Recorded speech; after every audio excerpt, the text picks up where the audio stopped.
Professor, Portero, professor, Nora Sottori Aisor, Portero, professor,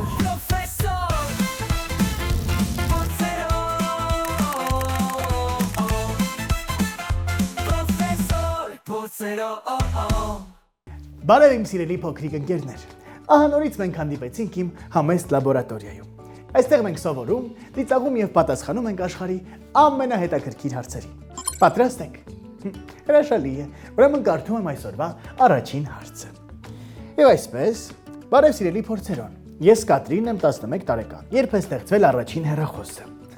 Ինչ լավ հարց ես տվել, Կատրին։ Երեխաներ, հեռախոսը գյուտը համարվում է աշխարհի ամենամեծ գյուտերից մեկը։ Ինչու՞։ Որովհետև մարդիկ դրա շնորհիվ կարողացել են խոսել միմյանց հետ հեռվից, իրական ժամանակում։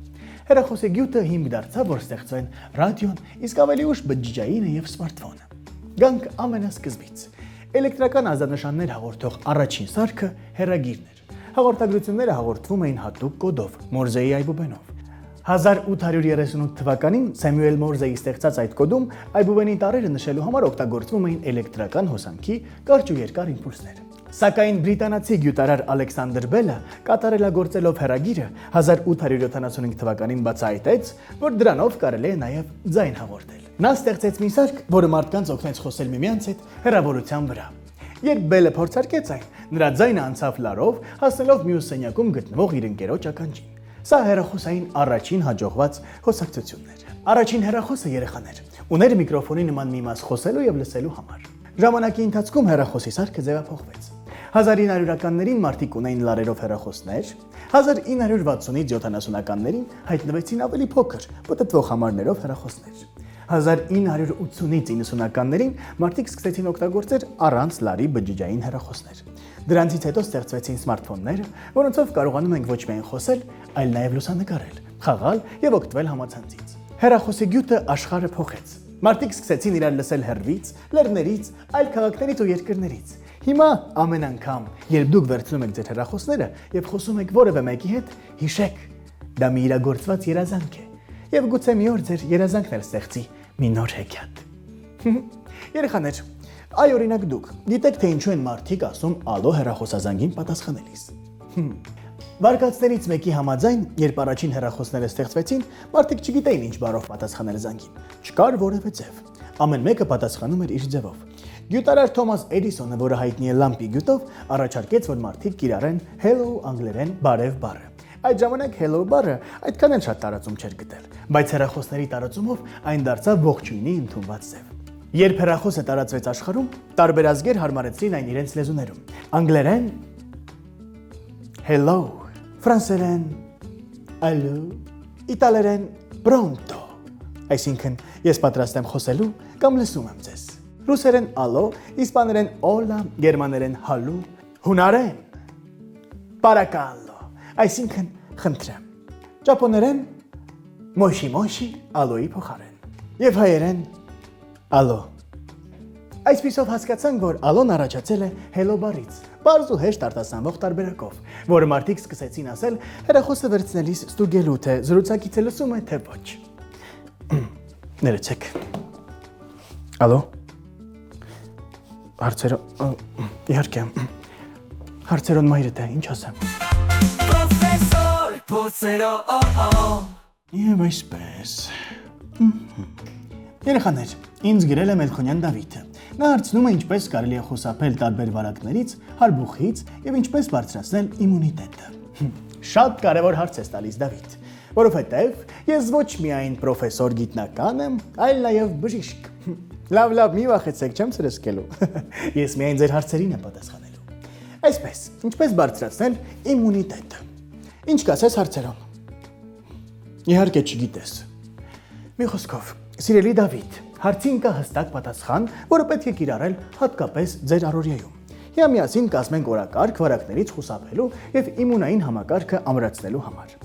Ես թվարկում եմ, իսկ դուք նշում եք ձեզ մոտ։ Եվ այսպես, առաջին քայլը։ Ամեն օր օդափոխեք ձեր տունը եւ սենյակը։ Թարմոթը մաքրում է վիրուսներից։ Հագնվեք եղանակին համապատասխան։ Քամու կամ ցրտի ժամանակ պաշտպանեք պարանոցը, գլուխը եւ մեջքը։ Օրվա ընթացքում հաճախ լվացեք ձեռքերը օճառով։ հատկապես փողոցից տուն գալուց հետո։ Եթե դրսում եք եւ լվացվելու հարմարություն չկա, օգտվեք սպիրտային հիմքով թաց անձեռոցիկներից։ Եթե հասարակական վայրում եք, օրինակ ավտոբուսի մեջ, աշխատեք ձեռքով չդիպչել դեմքին, քանի որ քթի բերանի աչքերի միջոցով վարակը հեշտությամբ կարող է թափանցել ձեր օրգանիզմ։ Օգտագործեք դիմակ, եթե շրջապատում հիվանդ մարդ կա, հատկապես փակ տարածքներում։ Եվ ամենակարևորը, պետք է ուժեղացնել իմունիտետը։ Հիմա կասեմ, թե ինչպես։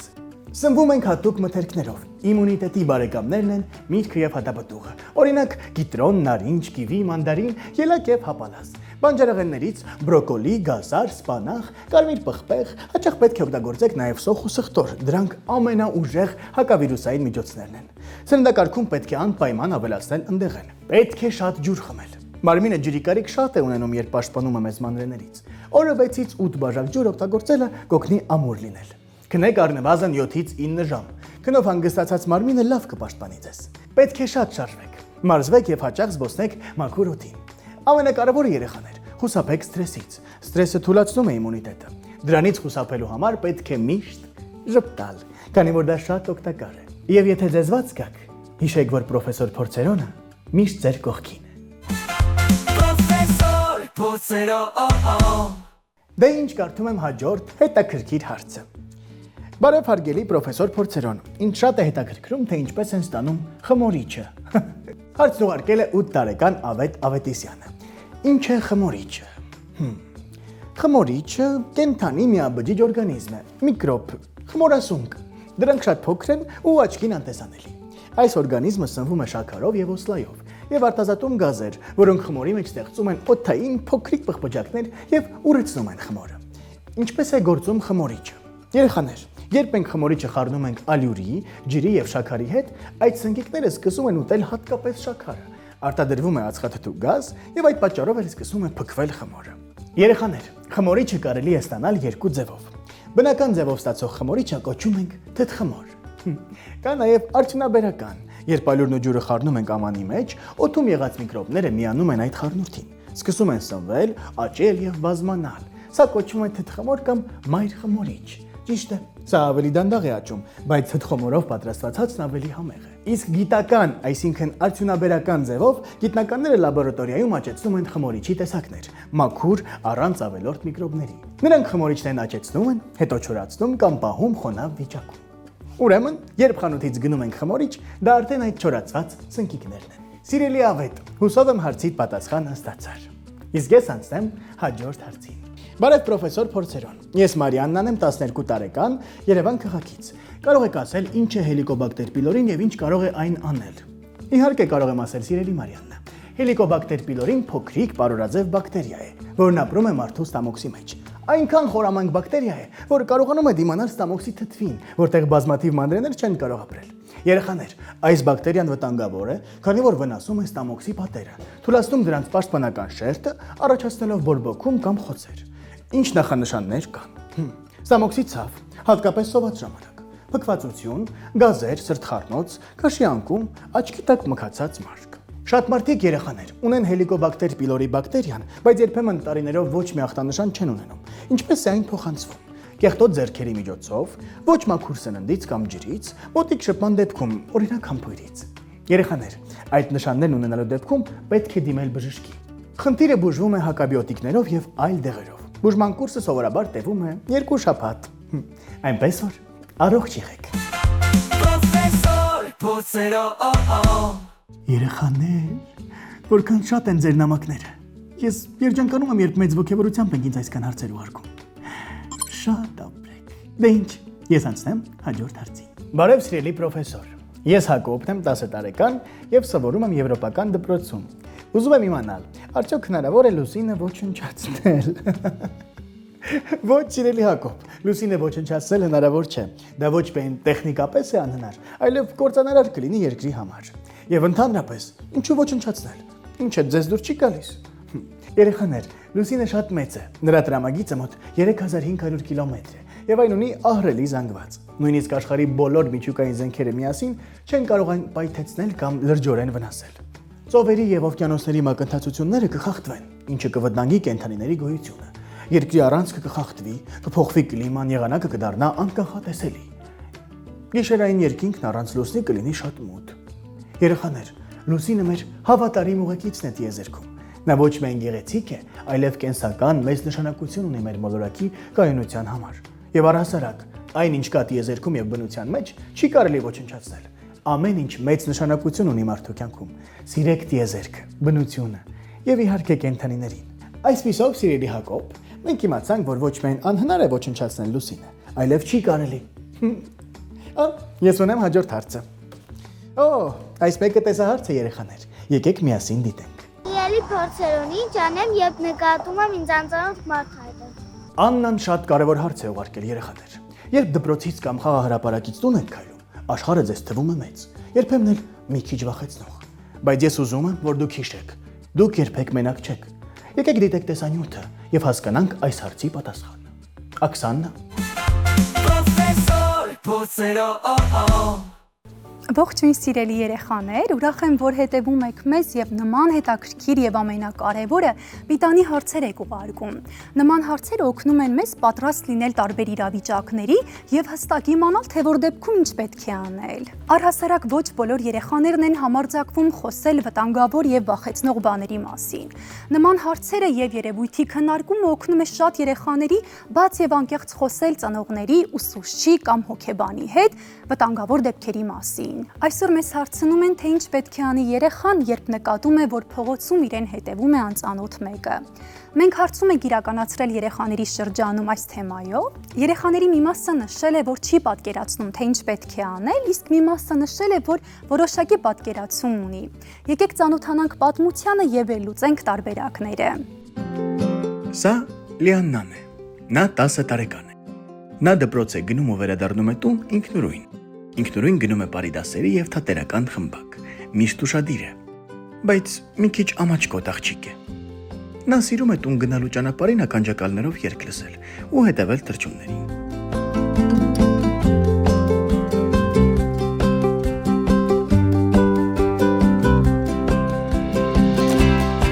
Այդ օրը սակայն ամեն ինչ մի քիչ ուրիշ էր։ Սովորականի պես երաժշտություն լսելով Լիաննան քայլում էր դեպի տուն եւ շուտով զգում է, որ ինչ-որ մեկը հետևում է իրեն։ Սկզբում նա չի անհանգստանում։ Երևի պատահականություն է, պետք չի անհանգստանալ։ Եթե բղավեմ կծիծաղեն ինձ վրա, իսկ եթե ծնողներիս ասեմ, նրանք շատ կանհանգստանան, մտածում է Լիաննան։ Նա չի արագացնում քայլը, չի շրջվում։ Անծանոթը շարունակում է հետևել։ Լիաննան մտնում է մի շենք ու սպասում։ Նրան հետևող մարդը կանգնում է շենքի դիմացը, սպասում, հետո հեռանում է։ Այս անգամ ոչինչ չպատահեց, բայց եթե հանկարծ պատահեր, աղջիկը մենակ էր անծանոթ տեղում, քանի որ չէր վստահել իր ներքին զգացողությանը։ Երբ ամեն ինչ ավարտվեց, Լիաննան մտածում էր, ախր նա սխալ վարվեց։ Նա հայտնվել էր ոչ մարդաշատ վայրում, չզանգահարեց ծնողներին, չխնդրեց օգնություն ոչ մեկից։ Ինչ անել, եթե դրսում հետևում են քեզ։ Այո, երեխաներ, այս իրավիճակում Լիանան շփոթվեց, վախեցավ չիմանալով, թե ինչ պետք է անել։ Հաճախ լռելը կարող է ավելի վտանգավոր լինել։ Երբ երեխան վտանգ է զգում, պետք է հստակ գործել։ Հաճախ մտածում ենք, իսկ կարող է ինձ թվում է, իսկ կարող է ես սխալվում եմ։ Մինչդեռ լռելը եւ ձևացնելը, որ ոչինչ չկա, կարող է վատ հետևանքներ ունենալ։ Եթե նկատում եք, որ ինչ-որ մեկը երկար ժամանակ հետևում է ձեզ, վստահեք ձեր ներքին զգացողությանը։ Մի մտածեք, որ անհարմար է կամ ամոթ է։ Դուք նույնիսկ կարող եք բղավել եւ օգնության դիմել։ Հաճախ երեխաները լռում են, որովհետեւ վախենում են սխալվելուց եւ չհասկացված լինելուց, բայց լավ է խոսել եւ սխալվել, քան լռել եւ վտանգի մեջ հայտնվել։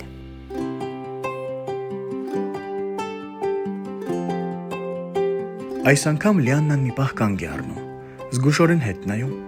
Լիաննան հասկացավ, որ խոճապի չպետք է մատնվել։ Այս անգամ նա գործեց ըստ իր ներքին զգացողության։ Լիաննան արագացրեց քայլերը։ Նկատեց մթերային խանութ եւ ներս մտավ։ Նա մոտեցավ վաճառողուհուն եւ խնդրեց մնալ այնտեղ, քանի որ տարօրինակ մի մարդ է հետևում իրեն։ Երբ վտանգը անցավ, Լիաննան զանգահարեց իր մայրիկին եւ պատմեց ամբողջը։ Քիչ հետո եկավ Լիաննայի մայրիկը։ Այս անգամ Լիաննան ճիշտ վարվեց։ Նա օգնություն խնդրեց, զանգահարեց իր մայրիկին, չմնաց մենակ։ Նա խելացի գտնվեց, ոչ թե վախեցավ։ Երեխաներ, նման դեպքերում ճիշտ է դուրս գալ ամայի վայրից, մոտենալ համազգեստով աշխատակցի, տատիկ-պապիկի կամ երեխայի հետ գտնվող մեծահասակի, առանց ամաչելու։ Իսկ եթե տարածքում նման մարդիկ չկան, կարող եք գնալ խանութ, դեղատուն կամ այլ մարդաշատ վայր, պատմել աշխատակցին տեղի ունեցածի մասին։ Եվ եթե հեռախոս չունեք, կարող եք խնդրել նրանց զանգել ձեր ծնողներին կամ հուսալի ինչ-որ մեկին։ Եթե երեխան վախ է զգում կամ անհարմարություն, դա պատահական զգացողություն չէ։ Ձեր ներքին ձայնը շատ ուժեղ է, դրան պետք է հետևել։ Նաև ազդանշան է ուղարկում վախի եւ ինքնապաշտպանության բնազդը։ Ծնողներ, իսկ դուք սովորեցրեք երեխաներին վստահել իրենց զգացողություններին։ Եթե երեխան ձեզ ասում է, ինձ թվում է, որ ինչ-որ մեկը հետևում է ինձ, ձեր պատասխանը չպետք է լինի, դու հորինում ես կամ քեզ թվացել է, այլ արի հասկանանք, պարզենք, շատ կարևոր է, որ դու քեզ ապահով զգաս։ Երեխան հստակ պետք է իմանա, ես ունեմ իրավունք ինքս ինձ պաշտպանելու։ Եթե նա ճիշտ է վարվում, փորձ է ձեռք բերում եւ դա օգնում է նրան ավելի ինքնավստահ լինել, հավատալով, որ նա կարող է իրեն պաշտպանել եւ նա ուժեղ է։ Դե երեխաներ, եկեք ամփոփենք։ Եթե նկատել եք, որ փողոցում ինչ-որ մեկը հետևում է ձեզ, պետք է անել հետևյալ քայլերը։ Առաջին, չեք մնում մենակ եւ գնում եք մարդաշատ վայր։ Երկրորդ, մոտենում եք համազգեստով աշխատակցի, տատիկ-պապիկի, երեխայի հետ գտնվող կնոջ եւ օգնություն եք խնդրում։ Երրորդ, զանգահարում եք ձեր ծնողներին կամ այլ հուսալի մեծահասակի եւ պատմում եք ձեզ հետ տեղի ունեցածը։ Եղեք իրազեկված, սովորեք պաշտպանել ձեզ եւ շարունակեք ուղարկել ձեր հարցերը մեզ։ Professor Potsero Շնորհակալություն Աքսաննա։ Շատ կարևոր հարցի շուրջ էր այս տեսանյութը։ Երեխաներ, իսկ եթե դուք ունեք նման հարցեր, կարող եք այդ հարցերն ուղարկել այս էլեկտրոնային հասցեին։ Իսկ ես ուզում եմ ձեզ ասել, երբ զգում եք, որ ինչ-որ բան այն չէ, մի լռեք, գործեք։ Ես հավատում եմ ձեզ եւ ձեր զգացողությանը։ Իսկ հիմա մենք անցնենք առաջ։ Իմ գործընկերը Սուսաննան շատ հետաքրքիր փորձ է կատարելու ձեզ համար։ Պատրաստ եք։ Դե ինչ, գնացինք դիտելու։ Professor Potsero Որ բացվի կբացեմ։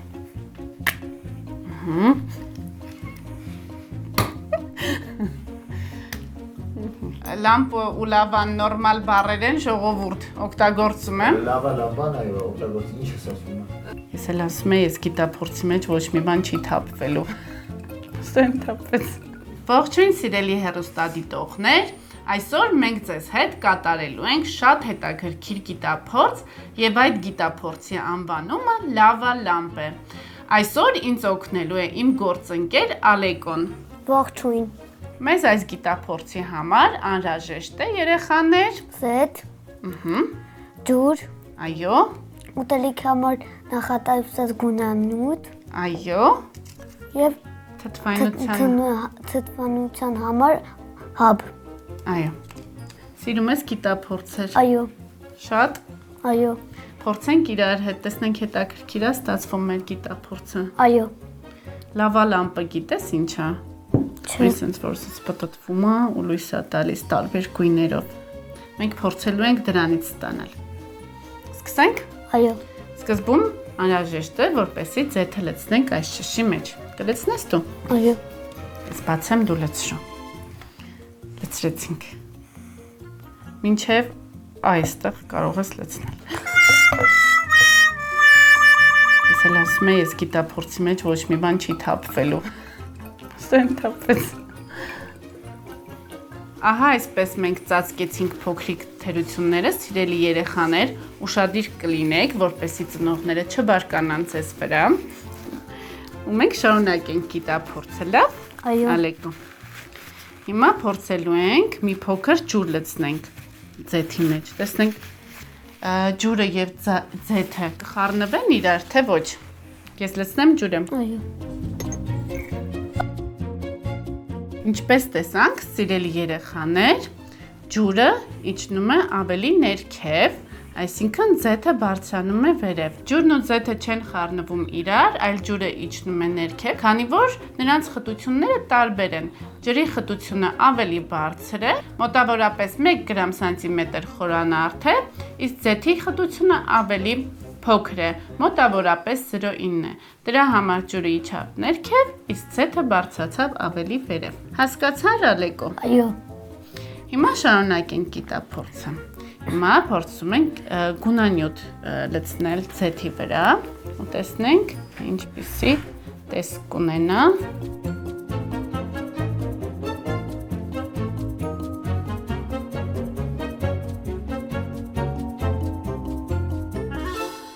Սիրելի երեխաներ, տեսեք, որ քանի որ սննդային ներքը ջրային հիմքով է, նա նույնպես չի խառնվում ձեթի հետ, այլ իջնում է դեպի ներքև ու խառնվում է ջրի հետ, լուծվում է ջրի մեջ։ Հա, Ալեկո, տեսանք, չէ՞։ Այո։ Հիմա անցնենք մյուս քայլին։ Սափակենք։ Օգտագործելու ենք թթվայնության համար նախատեսված հաբը, որի մեջ կա սոդա և քացախ։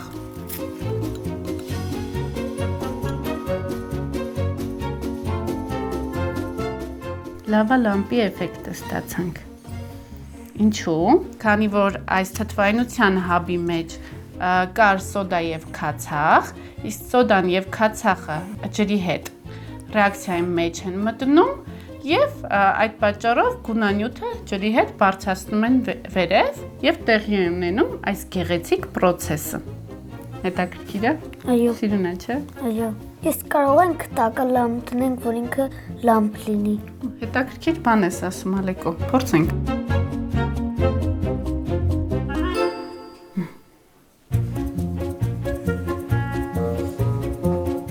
Սիրուն է, Ալեկո։ Հա։ Լույսով ավելի սիրուն է, չէ։ Այո։ Մեր իսկական լավա լամպից ստացանք։ Գնամ լույսը անջատեմ։ Գնա։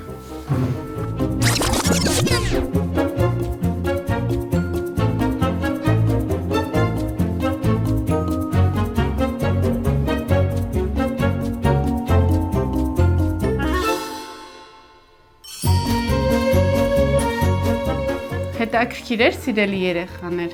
Եթե դուք էլ կուզենաք ստանալ այս հետաքրքիր գիտափորձից, ապա անպայման ձեր ծնողների հետ կատարեք այս գիտափորձը տանը և ուղարկեք փորձերոնին։ Հաջողություն։ Հաջողություն։ Պրոֆեսոր Փորձերով։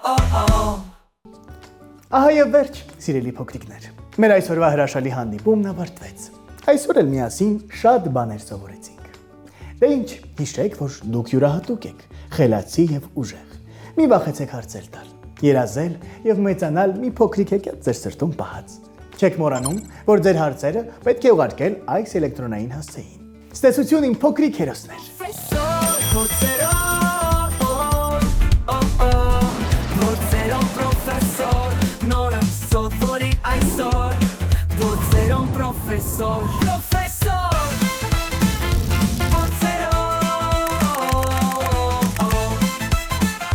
Professor Pozzero, oh oh.